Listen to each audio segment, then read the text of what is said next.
You've made the pros and cons list. You've asked 5 friends. You've Googled it at 1 a.m. And somehow you still don't know what to do. Sound familiar? I used to think the answer was just more thinking, more data, more analysis, more time in my head. If I could just get enough information, the right answer would appear. But it doesn't work like that. And I'm going to show you why and what to do instead. Here's what's actually happening when you can't stop overthinking. Your mind is doing exactly what it was designed to do.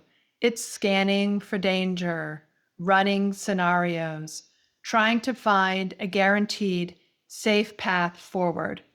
Our minds are incredibly good at this. The problem is that they can't stop.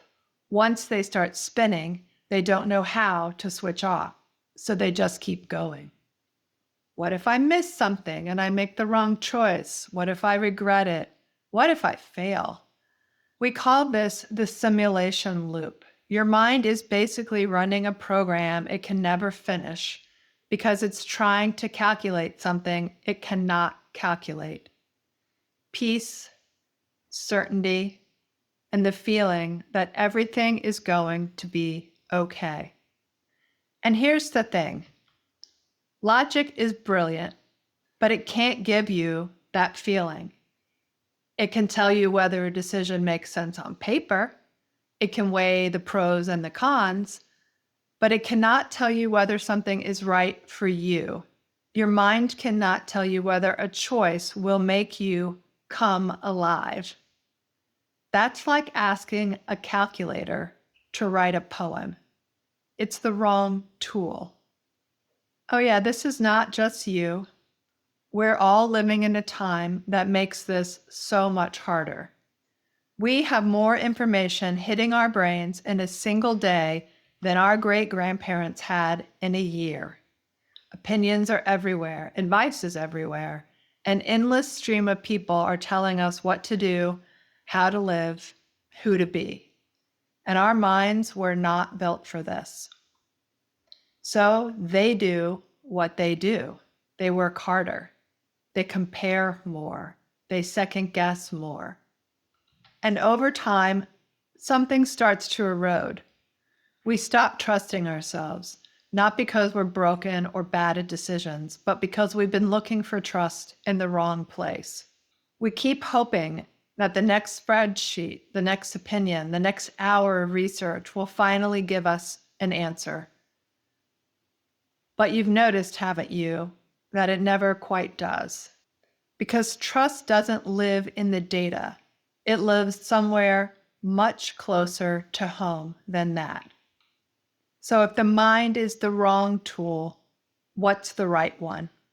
I want you to think about a moment, maybe you've had one, where you just knew something, not because you worked it out logically or because someone told you, you just knew. You had a sense of quiet certainty, a sense of yes or no that didn't come from your head. That wasn't random. That was something else working, what I call the intelligence of your heart. Our hearts don't operate the way our minds do. They don't analyze or argue or run simulations. Our hearts respond through a felt sense, a kind of resonance. When something is aligned for you, there's a quality to it. And when it isn't aligned, there's a quality to that too.